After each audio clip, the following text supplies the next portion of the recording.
क्या क्या कोई राजनेता कोई बयान यूं ही दे सकता है, और वह भी अमित शाह जैसा मझा हुआ नेता, और संसद भवन में यूं ही कोई बयान दे सकता है? अगर बाद में या सफाई में भी वह कहता है कि उसके बयान को तोड़ मरोड़ कर पेश किया गया है, तो क्या संसद भवन के बयान को भी तोड़ा मरोड़ा जा सकता है? तमाम बातें हैं डॉक्टर अंबेडकर, भीमराव अंबेडकर के पर एक बयान गृह मंत्री अमित शाह ने दिया। तो बयान यह क्यों दिया? क्या यूं ही दिया? नहीं, इसके पीछे के पूरे कारण को हमारे साथ सुनिए, ध्यान से सुनिए, और तब समझिए कि कोई भी बयान यूं नहीं होता।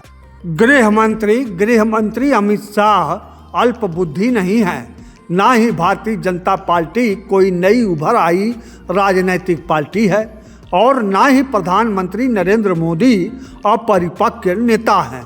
तो ऐसे में ऐसे ही संसद भवन में गृह मंत्री अमित शाह ने नहीं कह दिया कि आजकल अंबेडकर कहना एक फैशन हो रहा है। इतना नाम अगर ईश्वर का लेते तो 7 जन्म तक स्वर्ग मिल जाता। इतना कहने के लिए संसद भवन में गृह मंत्री अमित शाह, प्रधानमंत्री नरेंद्र मोदी और भारतीय जनता पार्टी का बुद्धिजीवी तबका एक हफ्ते तक गहन विचार विमर्श किया होगा। तब जाकर गृह मंत्री अमित शाह यह 2 वाक्य संसद भवन में बोल दिए। गौतम अडानी की पोल विदेश अमेरिका ने खोली तो प्रधानमंत्री नरेंद्र मोदी भारत के असहज हुए। गौतम अडानी पर संसद भवन में प्रधानमंत्री को ना बोलना पड़े, इसके लिए भारतीय जनता पार्टी के बुद्धिजीवी वर्ग को कोई बड़ा मसला खड़ा करना था। तब जाकर डॉक्टर भीमराव अंबेडकर का नाम सामने आया होगा। डॉक्टर अंबेडकर के नाम पर ही अडानी से देश का ध्यान हट सकता है, यह तय होते ही गृह मंत्री अमित शाह ने डॉक्टर अंबेडकर को फैशन से जोड़ दिया। भारतीय जनता पार्टी का बुद्धिजीवी विंग और पीएम मोदी और गृह मंत्री अमित शाह ने गहन मंत्रणा में यह भी देखा होगा कि जिस तरह महात्मा गांधी को आज सन 2024 में अप्रासंगिक बना दिया गया है, उसी तरह डॉक्टर भीमराव अंबेडकर को भी अप्रासंगिक बनाना जरूरी है। ऐसे में एक पंथ 2 काज होगा। देश का ध्यान अडानी से हटकर अंबेडकर की तरफ जाएगा, वहीं अंबेडकर को नकारने का रिहर्सल भी हो जाएगा। पता चल जाएगा कि अंबेडकर को नकारने अप्रासंगिक बनाने के लिए कितनी मेहनत करनी पड़ेगी। और गृह मंत्री अमित शाह का यह रिहर्सल एकदम परफेक्ट परिणाम दे रहा है।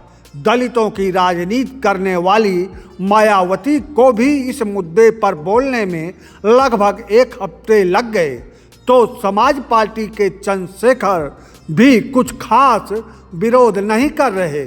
भाजपा के सामने डॉक्टर अंबेडकर मुद्दे पर कांग्रेस ही खाली मैदान में है, और भाजपा पूरी ताकत से अंबेडकर को अप्रासंगिक बता रही है, वह भी कांग्रेस को कटघरे में खड़ा करके।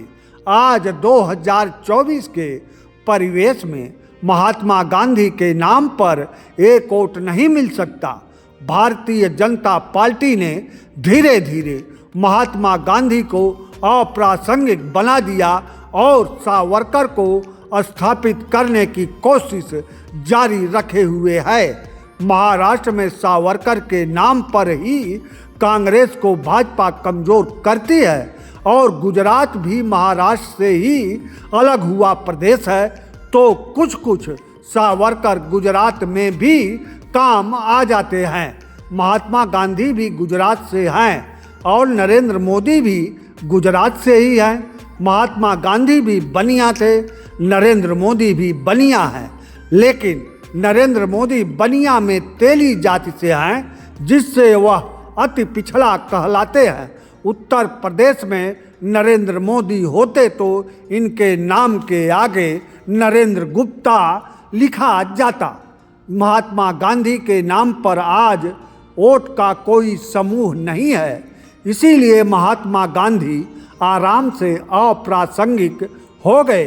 डॉक्टर अंबेडकर के नाम पर दलित वोट है, यह भाजपा जानती है, इसीलिए अंबेडकर को नकारने का रिहर्सल कर परिणाम देख रही है। गृह मंत्री अमित शाह के बयान का वीडियो वायरल है, इसीलिए यहाँ नहीं दे रहा हूँ। गृह मंत्री का सफाई भी वायरल है कि मेरे बयान को तोड़ मरोड़ कर विपक्ष दिखा रहा है, इसीलिए भी वीडियो नहीं दे रहा हूँ। राजनेताओं में सफाई देने में यह फैशनेबल वाक्य है कि तोड़ मरोड़ कर पेश किया जा रहा है, इसीलिए आजकल एक नया AI से बयान बदला गया है। यह भी आधुनिक सफाई बयान है, इसीलिए बयान सुनना बेमतलब सा है। विषय लंबा है, बहुत कुछ बाकी है, फिलहाल रिहर्सल देखते जाइए और अंत में हमारी अंतिम बात भी सुनते जाइए। कैसे होता है किसी राजनैतिक पार्टी का पतन? किसी भी राजनैतिक पार्टी का पतन उसकी चतुराई से होता है, विपक्षियों के वार से नहीं।